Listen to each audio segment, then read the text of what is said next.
संभाजी महाराज की भारत माता की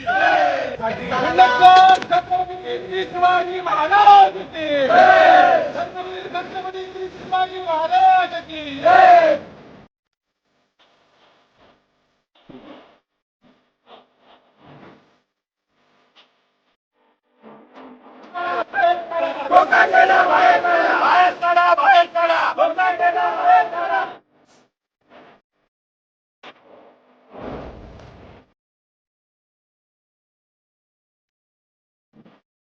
पोलिसांची परवानगी नसताना त्याचा इथं कार्यक्रम पोलीस प्रोटेक्शन मध्ये पार पडतोय. हे हिंदुत्ववादी सरकार आहे आपलं. हे हिंदुत्ववादी ढोंगी सरकार आहे.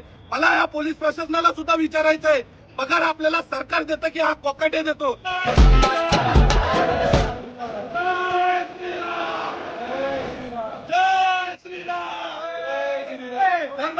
तुम्हाला ताब्यात घेण्यात आले. महाराज की तुम्हाला ताब्यात घेण्यात आले. काय झालं? पोलीस आम्हाला जरी ताब्यात घेतलं तर बाकीच्या हिंदुत्ववादी सगळे जे कार्यकर्ते आहेत ते त्याच्या कोणाला शाही फासल्याशिवाय राहणार नाही.